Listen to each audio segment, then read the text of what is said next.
Okay, so back to the build table, and today, something special, something different, something I haven't had the chance to show before on the channel, building cars and trucks and whatnot. This is the Panther version G from Ryefield Models, 1/35th scale with full interior detail, as you can see. This is a very interesting kit. Really looking forward to building this one. I've had it on my shelf for a while now, waiting to get to this, but I want to do a few simpler things to kick off the episodes on the channel. But now that that is done, time to get into something a little more complicated.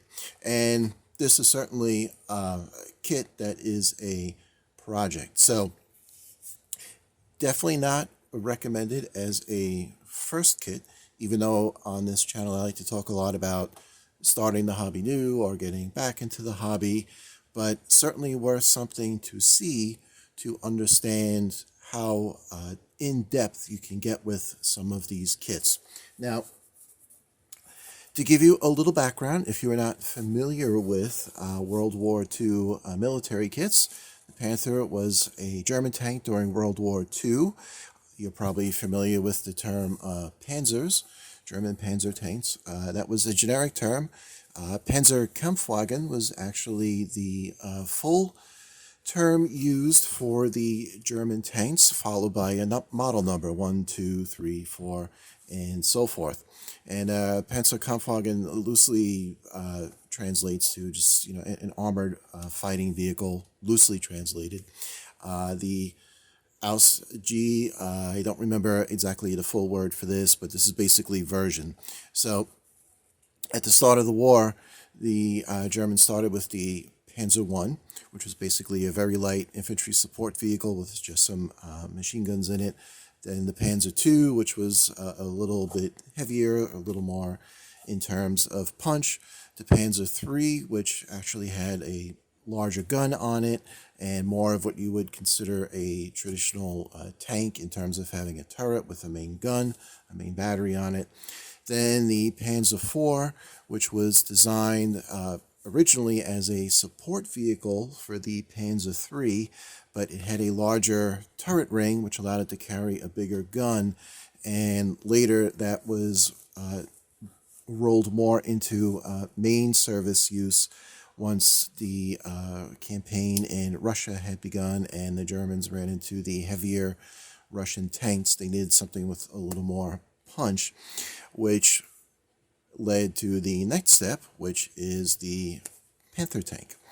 Now, until the Panther, the German tanks were referred to just as 1, 2, 3, and 4. With the Panther, technically this was the Panzer V, I believe, by strict numbering, but the Germans had switched, or at least the tanks became commonly known by these names. The Panther, which was then followed. The Panther was a medium tank. That was then followed by the Tiger, which was a heavy tank, and then the King Tiger, which was just an absolute monster on tracks. But we're not talking about any of those today. We're talking about the Panther. Very interesting tank design. Historically, there are a lot of modern elements that appeared in the tank, things that had been learned from confronting other vehicles, such as the Russian T-34, and, blending in different style of armor, having a lot of things on angles to create deflection angles, things like that. Torsion bar suspension, which the Germans really had not used full on a vehicle until this point, and a whole host of other things which I will let historians educate you about if you so choose to delve into that topic. But I had picked this particular tank kit because historically it's a really compelling design. Historically the debate, of course, goes either way as to the ups and downs, the pros and cons, however you want to call them, of the actual tank. But as I said, I'll leave that for other people to discuss. Let's talk about building a model. Now, I had mentioned this is a full interior kit. A lot of 135th armored vehicle kits from World War II or any era for that matter are closed hull, which means you will not have the interior detail. But there is a subgenre, let's call it, of military models that have the full interior. And there are a couple of the military model manufacturers, obviously Ryefield, TACOM, a few others, who went and did these interior tank build kits, and they're really something else. The part count is very high on these kits. This one is somewhere around 1,000 pieces. A good deal of that is for the workable track, but as you can get from the suggestion of the painting, the cover art, that there is a lot going on there as well. The other reason I picked this kit, it is somewhat unique. I know somewhat and unique don't really go together, but it's somewhat different because the typical full interior military model kit, the hull sits, it is closed, and unless you do not, cement the top down, you would have to remove it to see the detail. On this one, it actually comes with a separate molding for the hull pieces that have this breakaway line, so you can see in there once the kit is done. I have seen military vehicles in museums. Back when I was a teenager, I went to the Aberdeen Proving Grounds, and they had some World War II vehicles in particular with limited cutaways like this, so that you can see in there. Really fascinating. Really get to see how the vehicle works, and building a kit like this as well, you will really get to appreciate all that goes on inside one of these things, regardless of nationality, time period, or individual tank. Okay, so all of that out of the way, let's look at some plastic. Now, I'm not going to go through every sprue because there's a lot of sprues. So I'm going to go through them, but I'm only going to talk a little bit about a few of them to kind of show some of the parts. And it is molded in tan. So here is your full hull molding to give you an idea of the finished size of the kit. Pretty good. And 1/35th scale, obviously tanks are big, so it comes up in a pretty good size. But up here you can already see you will be dealing with some small pieces. But that is the top of the hull. That is the turret. All very well done. You even have some model texture on the armor. And if you look real close, you can even see the ribbles, let's call them, in the weld seam of the armor plate. So really good stuff there. In contrast to the cutaway hull, and as you see here, this is the turret with the cutaway, the hull with that side cutaway, and this would be the side of the hull with its cutaway. So the viewing angle to see the guts would be this way, and that should look really nice and really give a good angle into the vehicle once it is done. Here we have the sides and the bottom. It is a multi-piece hull, as you can tell. And this is the bottom. These are the sponsons, which is the part of the hull that sits over the track. The hull sides, front and rear. And now, so that you can get an appreciation for what it means to see a kit with a lot of tiny pieces, let's take a look at this sprue. Now, I have often said when it comes to detail, there is no substitute for parts count to give you detail. And this kit answers that question. So you can see there are tons of little pieces here. They all, the moldings are super crisp. And if you get in close on these right here and just take a gander, you can see how, especially in relation to my big old thumb, you can see how nicely these parts are done. So, very impressive. We have a whole bunch of our wheels our torsion bar suspension pieces. This kit can be built with a limited function suspension, let's say. It's not meant to go, bronking over the rocks, but if you choose to build it and use it as a piece in a diorama and there is terrain, you can get a little deflection, so it will not look like a static toy sitting on top of the terrain. You will get some conformity in the suspension to the terrain. So that as well, nice feature. And we have a whole lot more of the little doodads and gizmos. There's some seats. These are parts of the drive pack, suspension, and transmission.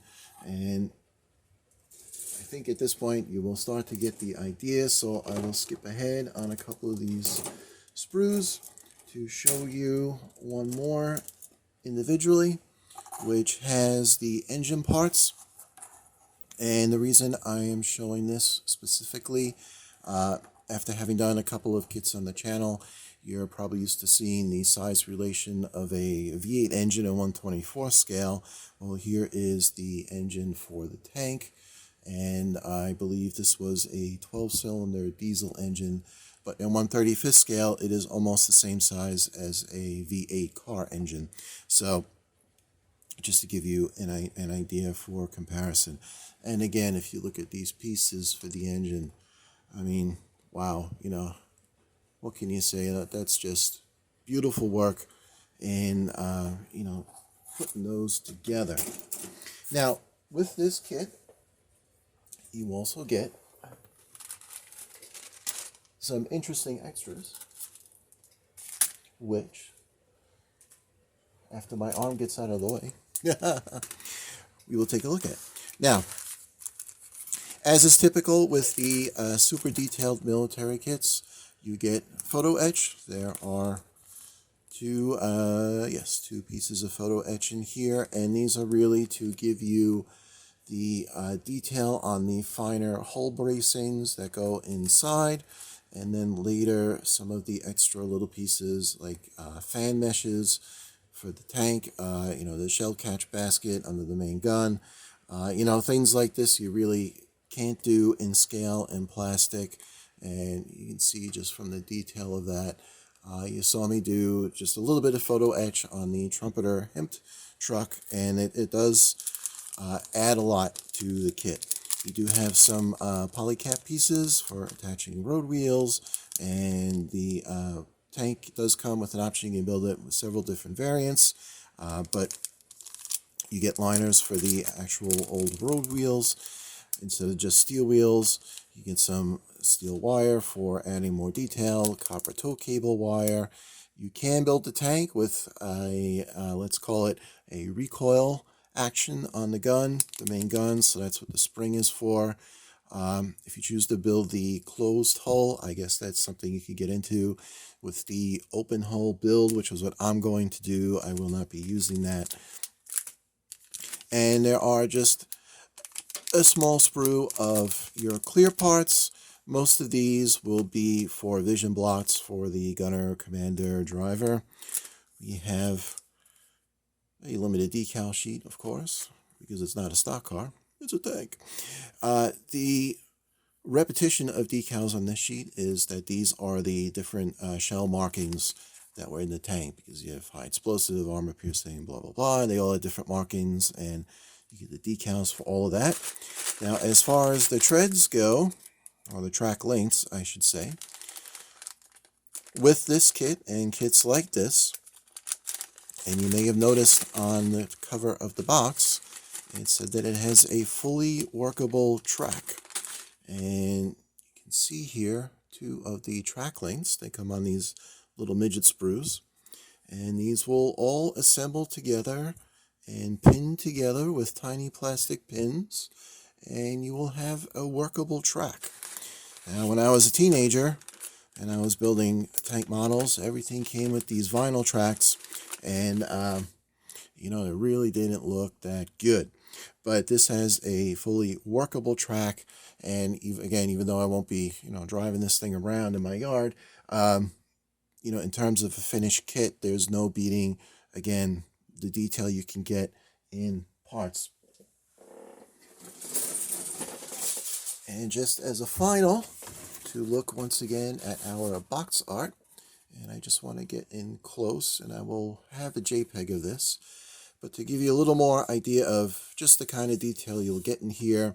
This is, again, if you're not familiar with the way tanks, particularly World War II tanks, were laid out, a lot of them were rear mount engine.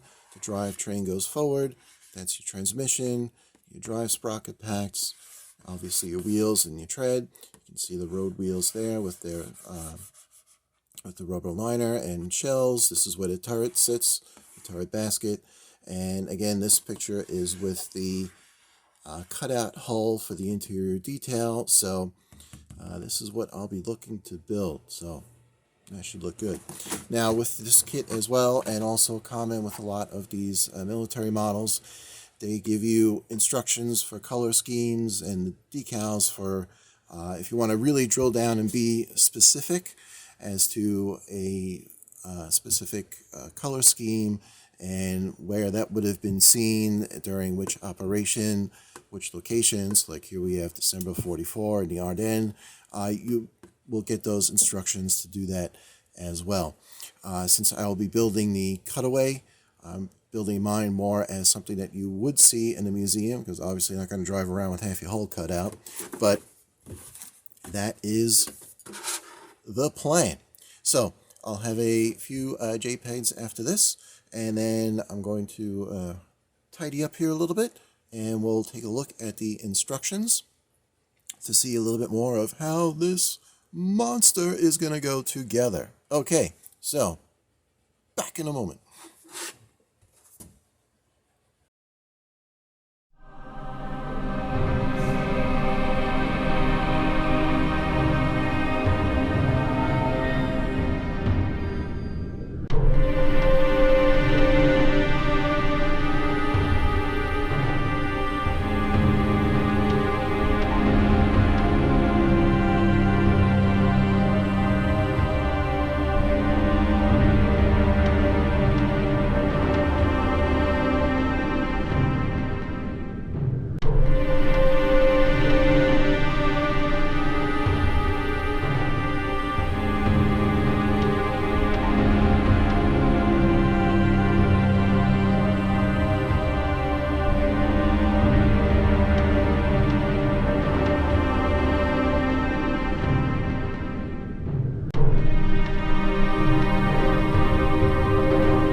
Okay, so back again after a little camera adjustment to look at the instructions. So, reason I am doing this is so that you can see just how much you get in here. And again, even though it's a bigger kit and the parts count is quite high, it's all laid out very reasonably, logically, methodically. So here again on the first few pages, we have a restatement of the color schemes, again citing specific paint colors, depending which brand of paint you want to use.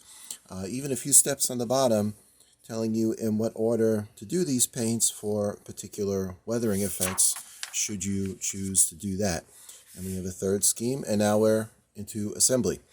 Now, you'll see there are a lot of parts, and at this point I have already started some assembly. One thing that is different when you do a kit like this, which I kind of forgot because it's been a while since I've done something with so much detail, is that all your parts pretty much are going to be smaller than the illustrations of those parts. So do keep in mind when you go through this, you really have to pay attention. That's part of the process, but it is well worth it as you build it up and get your finished product. So you see here we start with the main gun into the guts of the turret. And again, here call outs 1945 production, 1944 production. So you just follow those indicators and it will walk you right through it. Another thing with this, which is a nice part, and good job Ryefield, as you go through the instructions, even with all the sprues that are in the kit, you'll see that each major assembly phase maybe works with one or two, it seems at most 3 sprues at a time, so you won't be sifting through all these sprues looking for parts. For example, with the main gun assembly, it's mostly sprue A that you're working with for all your assembly. Moving onward, you can see we do the main gun inside of the turret, and we start working towards the turret basket itself. And just going to skip forward a few pages, working on the underside of the hull top, and then working into the hull interior. Lots of detail, assembling the transmission. And one step in particular I would like to show, because it's something that in some of these interior build videos, you may see still more interior work, building up the engine, is the track assembly. Because as I had said in the initial look at the box and sprues, you do get a fully workable track. Now, here we look at the assembly of that, and you can see here's the jig. You lay out your track lengths, you push in the pins, and it goes together. And then you will have to put in the cleats as well. Now, there are 87 track lengths for each side, times 2 sides. So you're looking at 174 of these to put together. So when I run into something like this, where you have, this is basically what I figure as a dedicated step. So the tracks, you will not, you can build these, I should say, let me get untongue-tied. You can build these at any phase of the assembly, basically, and do it piecemeal. I say it's dedicated because until you get to this step, this assembly, partial assembly, as you go through it, has no effect on the rest of the build. So, like I had said in some of these build videos that you see people do, they will say that this can get monotonous and perhaps even tedious. But my approach with things like that, when you have a highly repetitive task like this, is to break it up into pieces. And, no pun intended, but to do this in blocks. So my approach with this is going to be, you know, if there's a day where I only have a little bit of time to do some assembly, I'll do a few track lengths and slowly build it up. Then by the time I get here, I will be all ready to go. So, last but certainly not least, we have these very nice color graphics for the interior assemblies. In this case, this is the turret basket, the main gun, and the back end of the gun, the interior part of the gun, I should say. So, specific color callouts for 2 different paint manufacturers.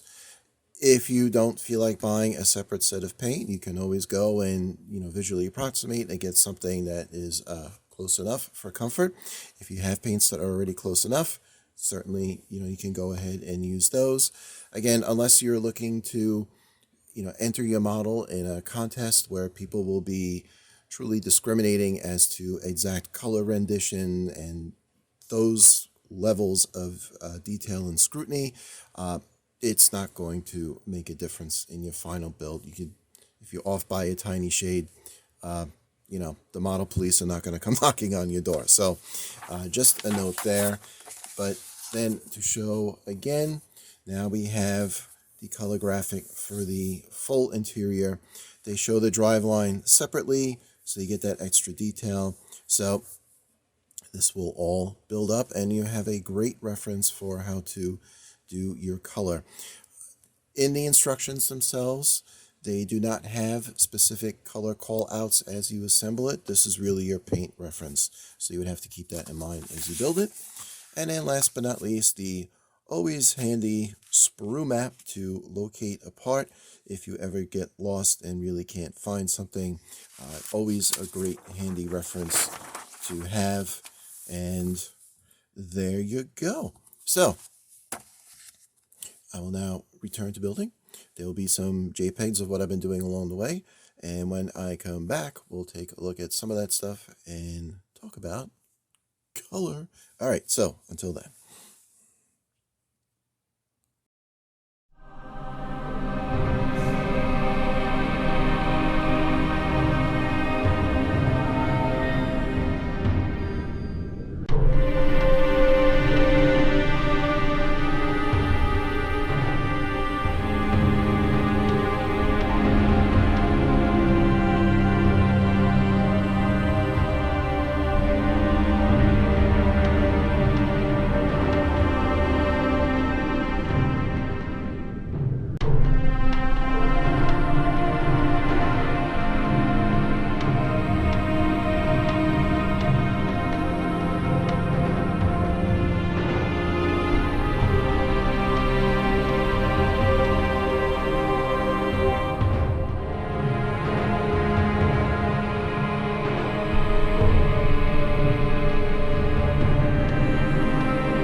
Okay, and welcome back to the build.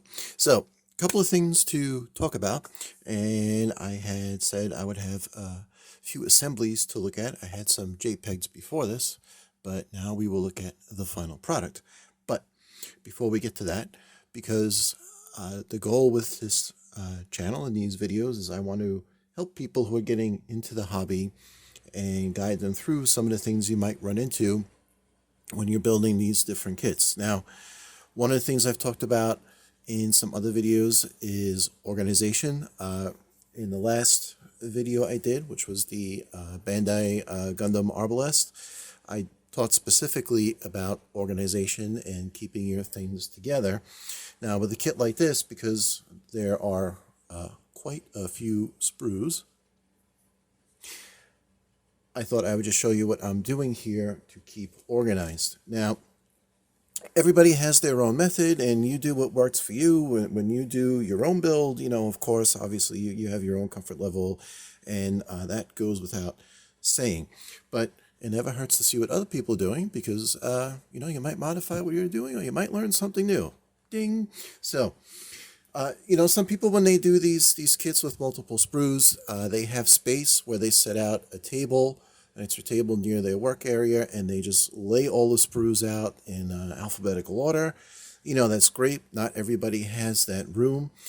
Some people, they take big pieces of masking tape, they wrap it around one side of the sprue, and with magic marker right on there, A, B, whatever. It's another great tip. But what I find works well for me is I just take all my sprues and I stack them up in the box in alphabetical order.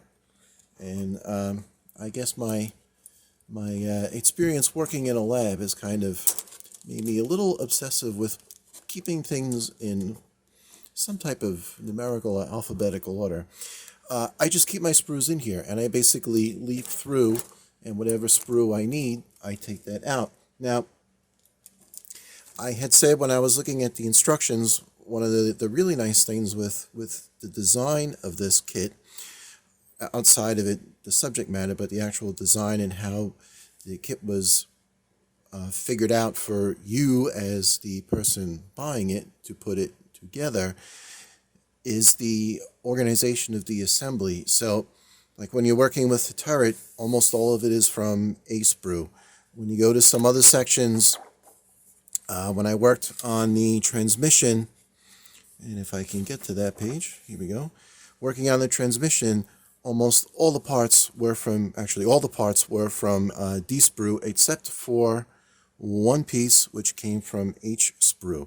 So even though there are a lot of pieces for each assembly and they're intricate, you won't be dealing with sorting through tons of sprues at once. Now, keep in mind that is not a hard and fast rule for all kits from all manufacturers. I will only speak for this kit that I am working on now, but this is something you have to figure out, and why it is so important to look through your instructions and study your kit before you start, especially when it's one of these more complicated endeavors.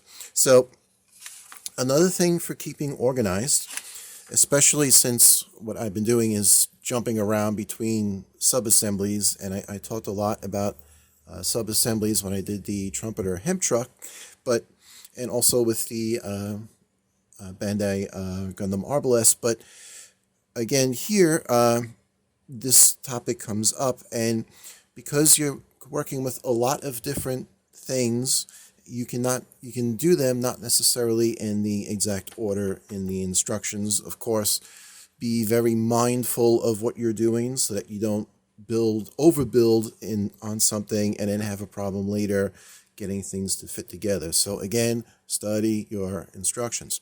So what I have done in this, because it's a lot of steps and a lot of parts, as I complete everything in one step, I go with my highlighter and I just color in the step number. And this way I know I'm done. If I'm leaving a step and skipping ahead, I don't highlight it because I still had pieces to do. Now, I have chosen, and this is another thing, when you have plans for a kit, especially, again, when it's something a little more intricate and you start to get into it, you try to have an idea of what you want to end up with, and then keep that in mind as you assemble so that you can get as close to what you wanted with your original intention. Now, I had said in the opening segments what I wanted to do was maybe display this as you would see a vehicle with the cutaway, sitting on a museum. And a lot of that is going to be about visibility into the guts of the tank. So I want to make sure you have that sight line. I haven't figured out, I'm not 100% on the idea of putting the LEDs in yet, but some pieces, like this shell basket here, this shell basket guard, I am deciding to leave off because I don't want this obstructing view further into the vehicle. Is it 100% historically accurate? No offense, but I don't care because I have a goal as to where I want to go with my build, and I am electing to leave that off. So to the point of when you do yours, keep that in mind as well. Again, especially if you're getting into something a little more involved. All right. That takes care of that. Now, next thing to talk about, let's look at some assemblies because they are incredible. Now, I showed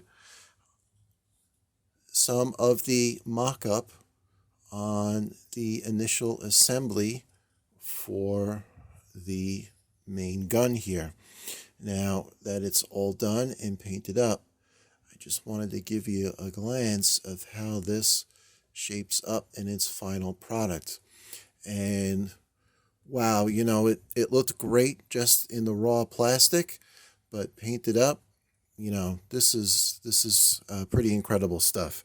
So, and then with the transmission, again, the detailing in here is really, really impressive. And one of the things that's great for learning and just mechanical fascination, I guess you would call it, building something like this, you get to really learn how the actual thing works. And I love that. I eat that up. So if you're a little bit of a techno geek or technophile, you will certainly appreciate these kinds of things. Now, again, I did a few deviations from what would be historically accurate. I painted on the control levers the balls for the upper grab and the handles for the lower grab in yellow, and I painted the ball of the shifter, the transmission shifter, white. I did those things again because I'm looking at this in terms of visibility and later being able to look into the structure and appreciate how these things go together and how they would work. And in terms of what the kit offers you, boy oh boy, they have every little piece and linkage in there you could imagine. Now, to give you an idea of the intricacy, I had said in one of the JPEGs, just a statement that there's more than 50 pieces that go into this transmission assembly, and this would be where the radio operator sits. So not much going on there, but seeing it all painted up and done, I just hope it comes out on camera because, man, it's like I said, it's pretty incredible. So I also showed some of the track build up. So here's one little piece of track, and you can see that it's all flexible and movable. And, it is, here's the jig that you build the track up on. Now, yes, it is a repetitive assembly, obviously, because you have these 174 links, I believe the number was, that have to be assembled. But, doing this set of 10, it's maybe like 15, 20 minutes. I mean, I didn't go crazy, sanding down every little injector pin mark, but to me, the road wheels are going to be sitting on there. This whole thing is going to end up being painted anyway. So, I'm not going to sweat that detail. You could spend a whole lot more time on this if you so choose to be, incredibly obsessed with every little perfection that you want to achieve. But, yeah, I'm not going to worry about that. So this goes together pretty quickly. And like I had said before, for something like that, I'll build a piece here, a piece there, and add to those lengths as I go along. And when it's time to actually finish the track up, I really won't have much to do in terms of that repetitive assembly. So now that I've talked about all of that, let's talk about painting. Now, I always go on about sprue painting and airbrushing, and pros and cons of these things. And, for a kit like this, it's really not practical to do all this sprue painting. You could. It will take you forever. And as much as I am patient and understanding of the speed with which I build, I am not entertaining the idea of spending days and days and days just going through sprues and painting things and trying to identify what parts are what. It's not a car. I'm used to car models, truck models, so I can pretty well identify what pieces are. This is territory I have not gone into before to this detail, so it seemed to make a lot more sense to build up the assemblies, as I showed, and then paint them afterwards.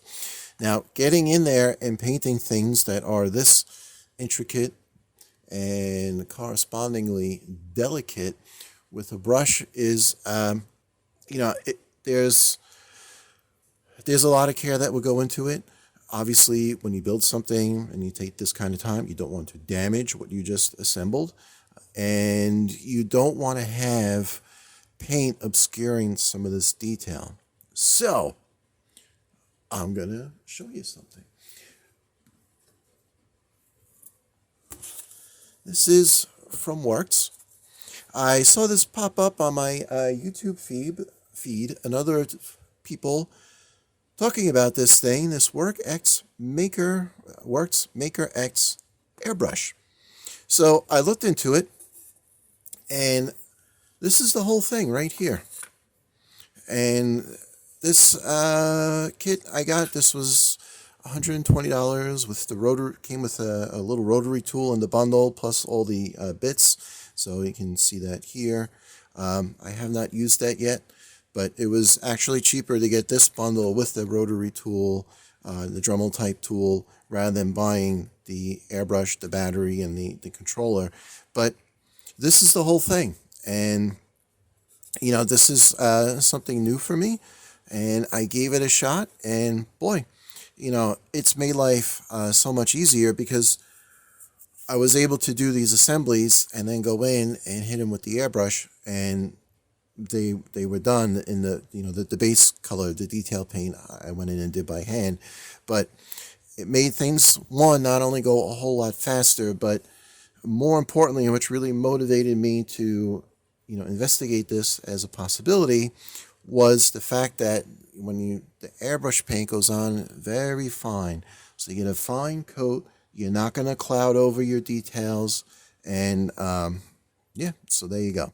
So I always, not always, but often in these videos talk about having to adapt what you do based on what you're doing, and your comfortable way of approaching things, you may have to adapt or evolve based on what you're doing.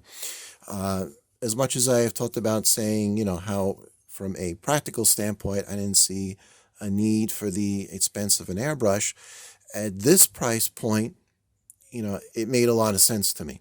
So even though I don't do kits like this all the time, for what I invested in the kit itself and the time I'm going to put into it, to put this little bit of extra expenditure to get the kit looking as best as I can, it made sense. So here it is.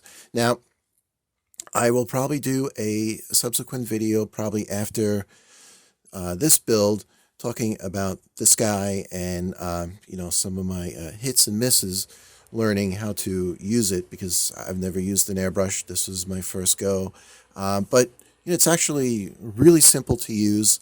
And this is your compressor unit. You have a power plug here. It fits real nice in the hand. Very easy to use. So yeah, definitely a neat thing. Now, that all said, I'm going to get back to building. I will. I had mentioned in the beginning of this will probably be a 2-segment build because of everything involved. I think I have definitely hit the point now where part 2 is going to be necessary. Hopefully, won't go into a part 3, but we'll see. But I'll continue with JPEGs and showing as I build up, as things come together. And for this first part, I will probably pop in at some point with most of the inner hull done, I hope, and then go on from there. So, yes, back to building, and see you later.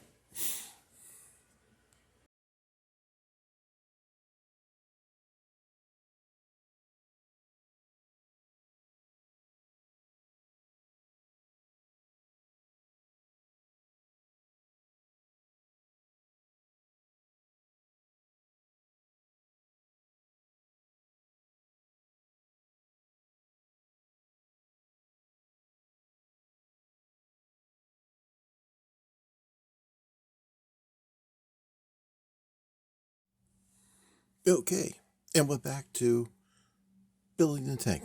All right, so this is going to be the end of episode 1, or part 1, building this kit, because as I've been going through it and doing the assemblies, and we'll take a look at some of this very cool stuff here, it's really dawned on me that, how big a project this is, and the amount of time it's going to take to do. And I could have sped through it and not give some of the detail on the building the various sub-assemblies, but I really want to, with the channel here, give people the idea to appreciate what you get in a kit like this, and all the detail and intricacy, blah blah blah, that I've talked about before. And glossing over the build, you wouldn't really be able to get to see that.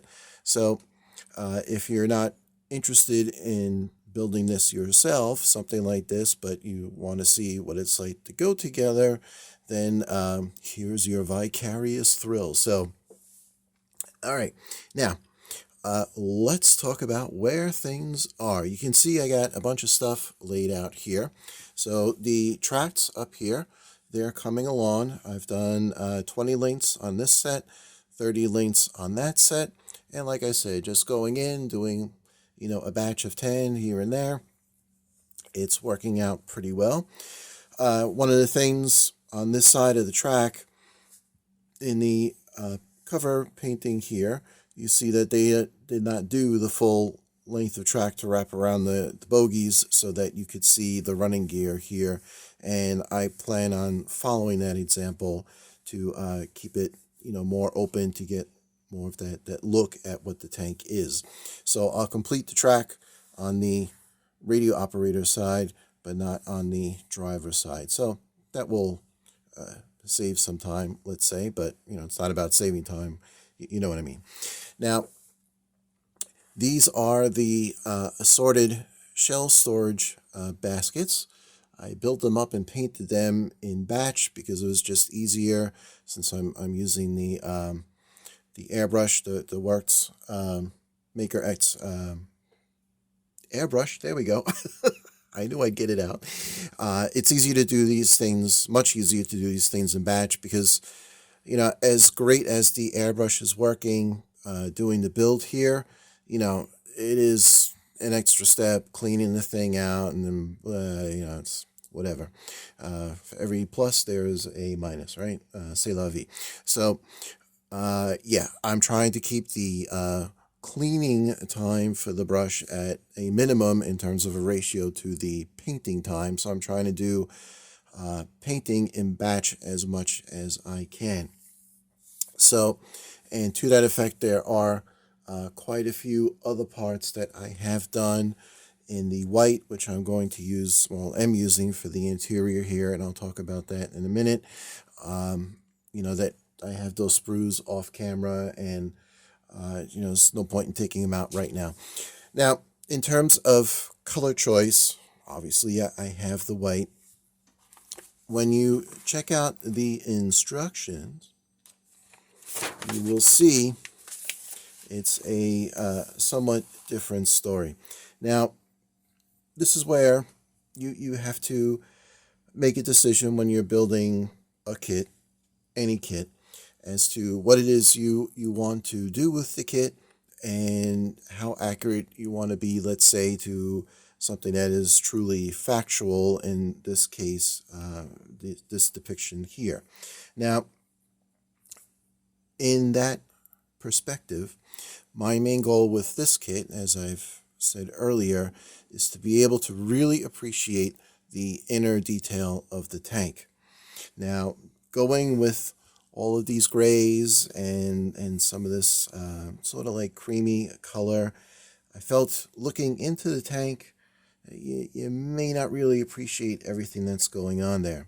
A great way to bring out detail is through, that's right, contrast.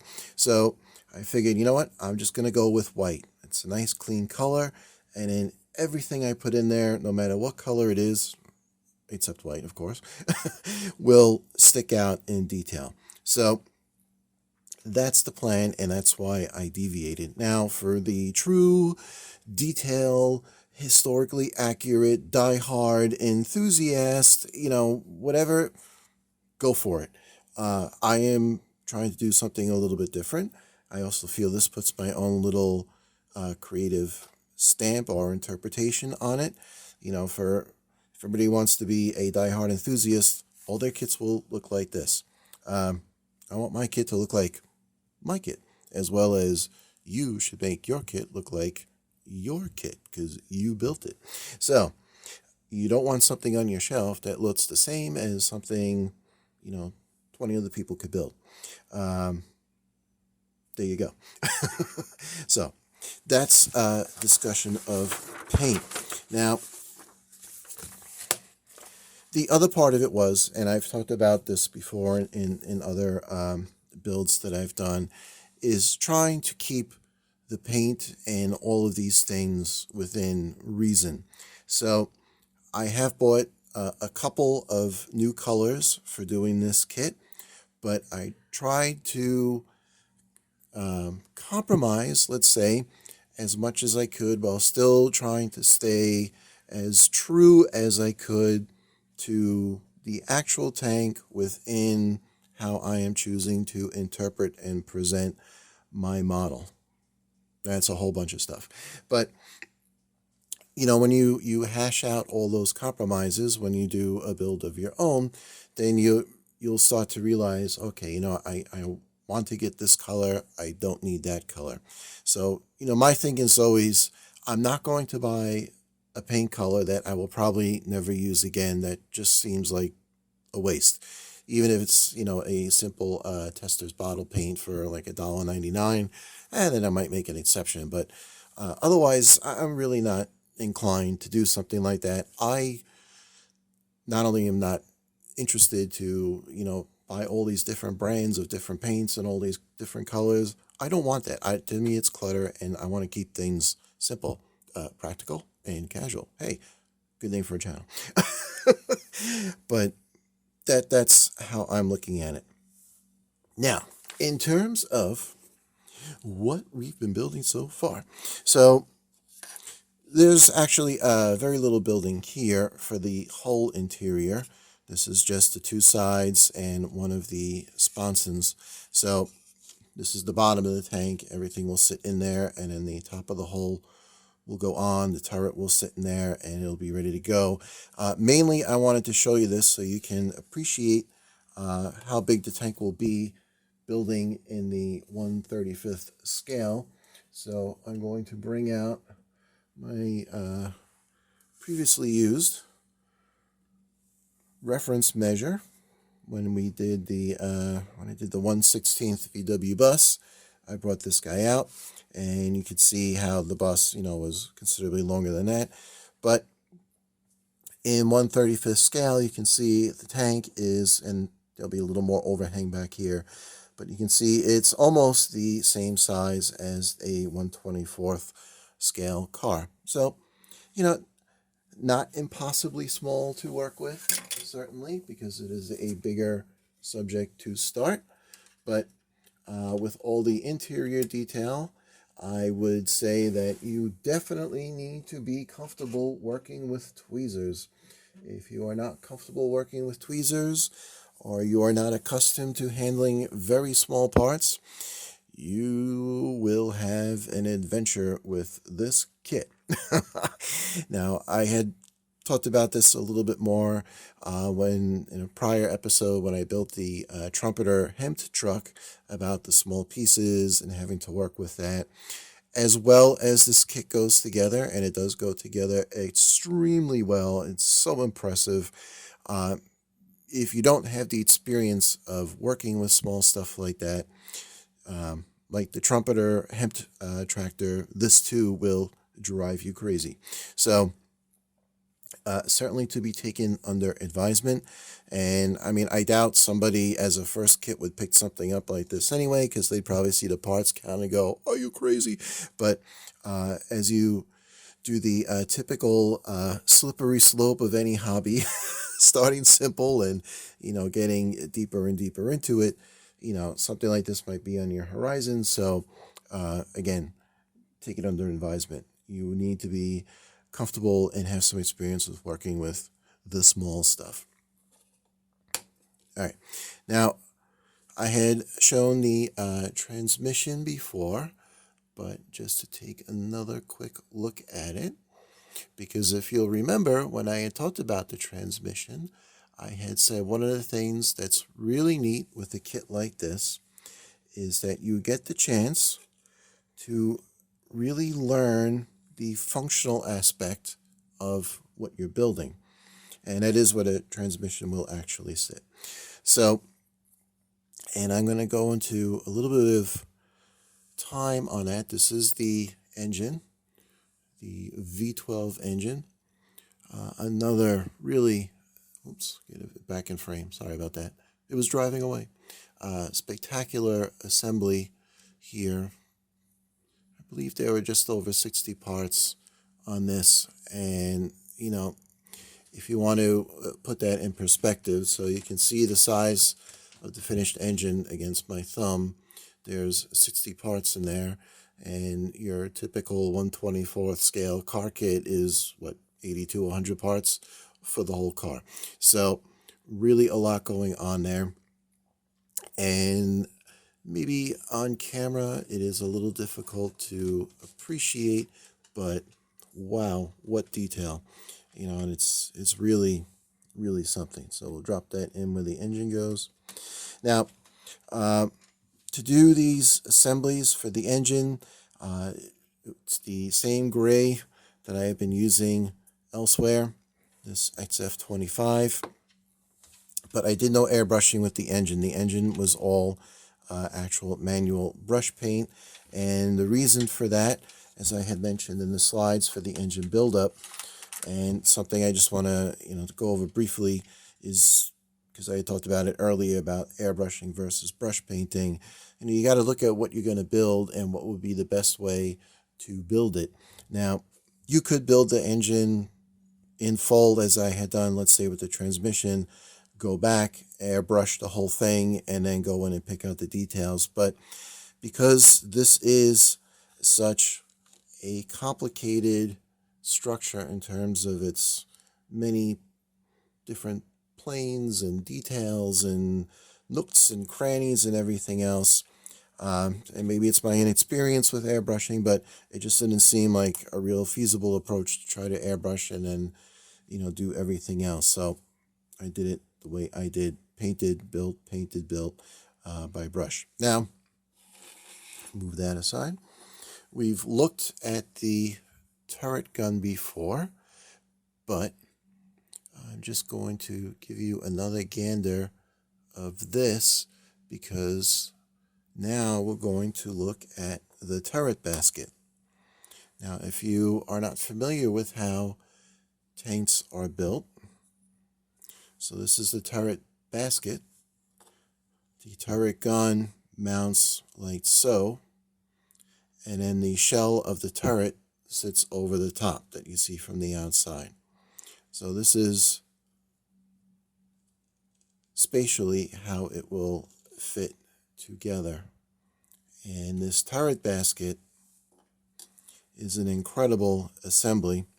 And what I was saying before, in terms of building something and learning how it functions, the detail of this really lets you do that. Now, if we look in here, we can see there are 3 seating positions. This is the commander's seat, that little wedge. Looks real comfortable, right?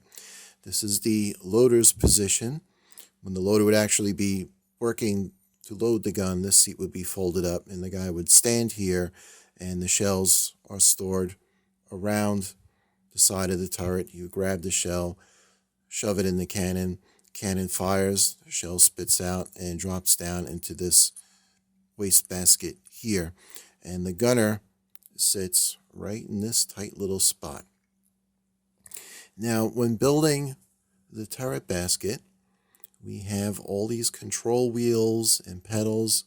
Again, as with the transmission and the engine, like you saw the dipstick I painted yellow, I added some colors here so that when the kit is done and it's on display to look at, you can or at least the hope is, to try to be able to look at these things and understand, so that's how these things actually work in terms of turn this, push that.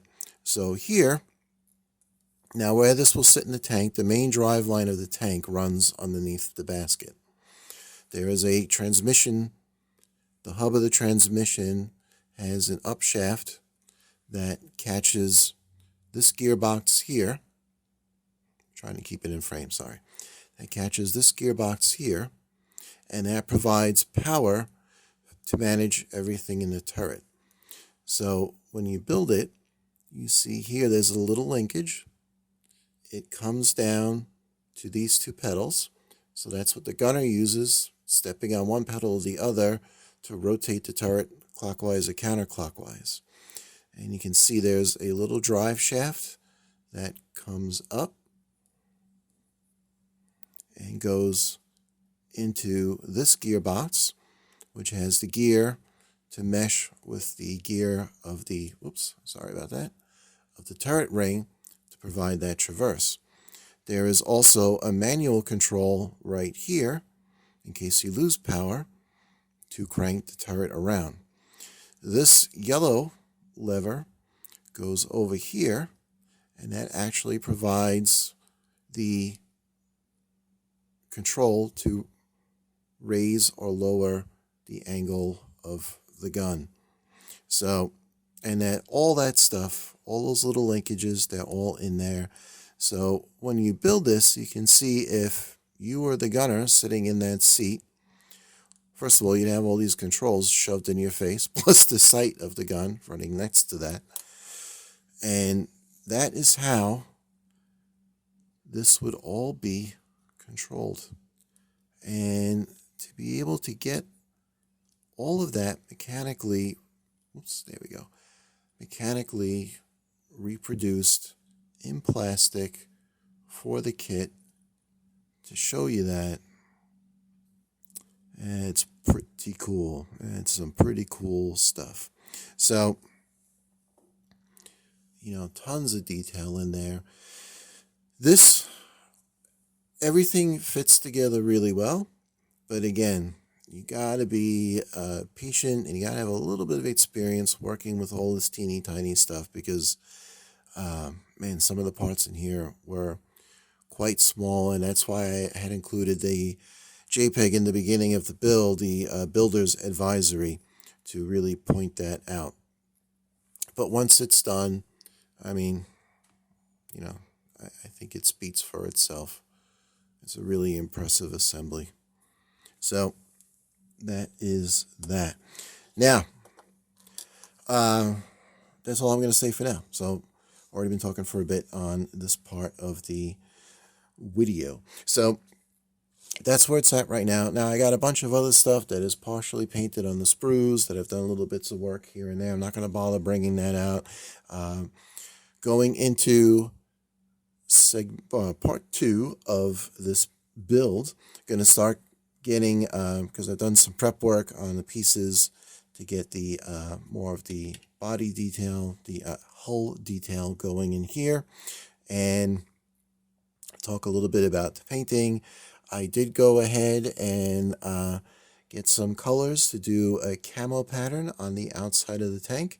Since I have an airbrush now, that's a much more feasible thing to do, even though I don't like occluding the geometric presentation of a vehicle using a camo pattern, since this whole kit is like beyond over the top with the detail and everything else. I figure, why not give it a go? If I botch it, because this is the first time I'll really be doing something like that, I'll just paint over it again. But we'll get into that stuff for part 2.